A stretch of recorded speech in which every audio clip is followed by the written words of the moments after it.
From the moment you are diagnosed with type 1 or type 2 diabetes, you basically have to become obsessed with everything you eat. This hyper focus on food can get everything twisted up. It can actually start to wreak havoc on all of your behavior with food. And let's not forget the pressure to be perfect. From the moment you're diagnosed with diabetes, everybody expects you to suddenly just eat the perfect diet. Your doctor, your dietitian, your diabetes educator, your parents, your partner, your friends, strangers, total strangers will start telling you what you should and shouldn't eat. Your Aunt Betty, everybody who comes to Thanksgiving dinner, everybody at Christmas wants to give you sugar-free chocolates. They all have an opinion. Even magazines and TV and newspapers are trying to tell you that you should be eating this diet. You should be perfect if you have diabetes. But of course, if you eat too healthy, if you're too strict,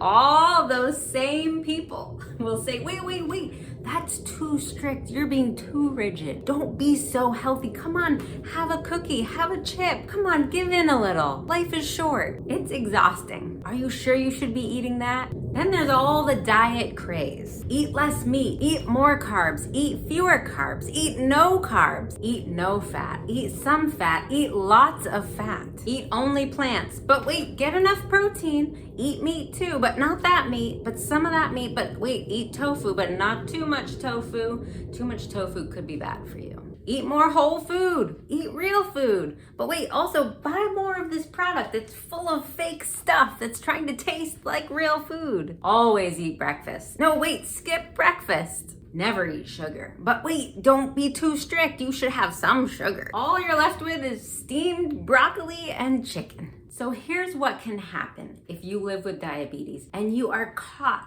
in the whirlwind of all of this dieting garbage. If you live with type 1 or type 2 diabetes, you feel pressure to completely eliminate an entire food group because it's gotta be this or that. Society makes it feel like it's black and white. You're a good diabetic if you eat this way, you're a bad diabetic if you eat that way. But here's what happens for a lot of people. You start those strict diets, and you might be able to stick to it for a few days, a few weeks, a few months, but it's fueling deprivation. Deprivation is that little voice in your head that says, wait, I need some carbohydrates. Wait, chocolate isn't the worst thing in the world. Can't I have some chocolate? Your diet doesn't have to be 100% perfect in order to help you reach your goals. So you go off the diet. Instead of just going to eating regular amounts of food, you might end up eating all of the things that diet told you not to eat. You eat all of the carbs, all of the processed stuff, all of the ice cream, all of the things that you just tried to remove completely from your diet. And maybe you lose a bunch of weight and your blood sugars come down and your insulin needs go down. But can you sustain that diet? Can you sustain those strict rules? And we haven't even talked about whether or not those strict rules are healthy, right? So you gain a whole lot of weight back, maybe even more than you lost. And then you're frustrated and you feel like the only way to lose that weight again is to go back on that same super strict diet. This creates that yo-yo cycle that goes on and on and on for years of your life. You're either doing a super strict diet or you feel out of control and you're eating everything. It's exhausting. Diabetes amplifies this feeling like you ought to be following some kind of strict diet that removes entire food groups. The more you try to remove a certain food group, the more obsessed your brain is gonna be with those foods. The more you try to remove those foods from your life, the more power they have over you because they're in the back of your head saying, come on, you want more of this. When you do finally give in, you might go nuts on that food. You might eat tons of French fries, tons of pizza, tons of ice cream because you just deprived yourself of it for weeks or months. It doesn't have to be like this. But the first step in changing your relationship with food starts with acknowledging that yo-yo dieting behavior and that remove all of this food group kind of diet doesn't work for you. Just because it worked for 3 months doesn't mean it works for you. If it only worked for 3 months because you could only stick to it for 3 months or 6 months or 2 years, but then you found yourself going back to binging and eating all the foods you tried to eliminate, that means that diet doesn't work for you. I am often asked about ketogenic diets. Should I follow a ketogenic diet? Do you have any experience with that? Yes, I do. I followed a ketogenic diet for 1 month, and what I concluded at the end of that experiment was that this is not a way of living for me. Some people can follow a really strict diet like that for years and years and years, but most people cannot. Most people are going to hear that voice in their head that says, my body wants other foods. My body wants strawberries. My body wants carbohydrates. And that's okay. That's okay. I know the ketogenic world will tell you that's not okay and you should ignore those cravings. Personally, just because a diet makes blood sugar management easier doesn't, for me, mean that it's best for my overall health. Just because a diet significantly reduces your insulin needs doesn't mean it's necessarily the perfect diet for you, especially if you can't sustain it for more than a few weeks or a few months at a time. Here's what's worked for me to untwist that diabetes diet mentality that we all get brainwashed with and create my own approach to nutrition that helps me reach my A1C goals, keeps me from ever feeling deprived and wanting to binge on something because I didn't eliminate anything. It helps me manage my weight. It helps me feel good physically and mentally. It starts with establishing no rules. No food is bad. No food is off limits. There are a whole bunch of foods that I choose to not eat, but that's my choice. It's not because I've labeled them as bad. I'm not on a diet that says, do not eat these foods. I personally know I don't feel good if I eat fast food. So I don't choose to eat fast food. Now, there are foods that I choose to eat now and then that don't really necessarily make me feel good, like pizza, but I will still let myself eat pizza as a treat here and there.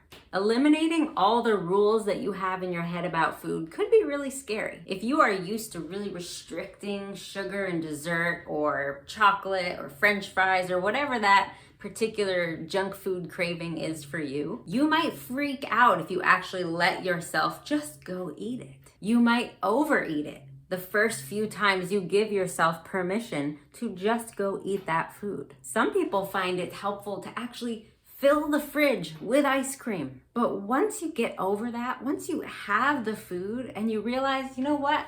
This food does not control me. This food is not more powerful than me. I could include this food in my life more often, and that would make it less of a big deal. The more you try to avoid it and restrict it, the bigger part of your life it becomes. Because as soon as you're stressed out, you go turn to that food and you eat too much of it. What if it's just a regular part of your life? What if you just let yourself have French fries once a week and it's not a big deal and you don't beat yourself up for it? You take your insulin, you do your best, and each time you eat those fries, you study your insulin needs a little more and a little more. If you can't be 100% perfect, there's gotta be room and permission to be not so perfect without beating yourself up. It's gotta be part of the plan. Personally, I try to eat mostly whole foods throughout the day. For lunch, carrots and hummus with an apple and peanut butter. Really simple. Dinner, lots of veggies with some clean protein. By clean protein, I mean it could be steak, it could be chicken, it could be chicken sausage. It's not deep fried stuff from a fast food joint. Then I save room every day for dessert. Maybe it's chocolate, maybe it's milk chocolate, maybe it's dark chocolate, maybe it's gluten-free Oreos. It doesn't matter. It's whatever I want it to be. It's one small part of my day's worth of calories. And I'm not eating the whole tray of Oreos because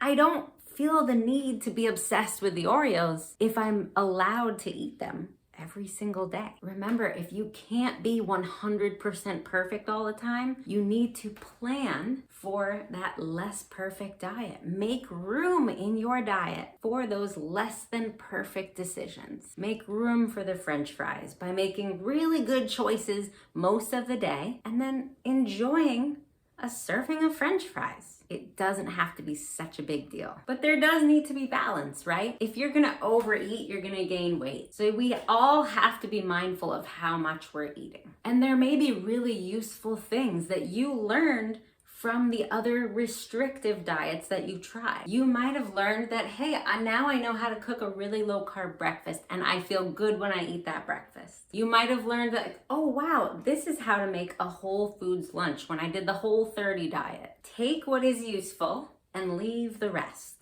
Take time to ask yourself, how do certain foods or certain approaches to nutrition make you feel in terms of energy and mood? I know that skipping breakfast, practicing intermittent fasting until about 1 p.m. actually gives me the most energy and I feel the most focused for the majority of my workday. I know that eating a hot meal for lunch really makes me feel lethargic and groggy for the rest of the afternoon. I know that I do not sleep well if I go to bed hungry. So I feel best if I eat my biggest meal of the day at night, which is my dinner and then dessert. That's what works for me. I know I feel best if I only eat meat once a day. When I eat meat more than once a day, I just feel kind of heavy. Don't feel as good. I came to these conclusions by allowing myself to experiment without judgment, without feeling like, well, that guy did the ketogenic diet and it worked for him, so if I can't do that diet right, then I'm a failure. No, you don't have to make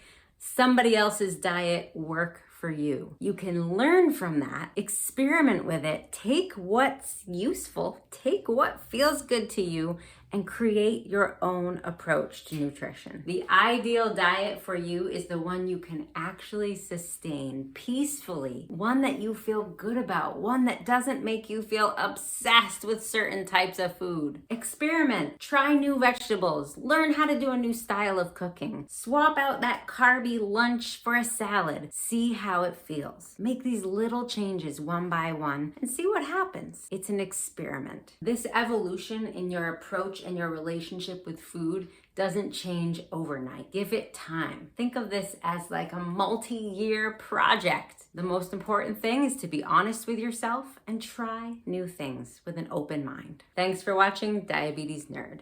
Find my books on Amazon.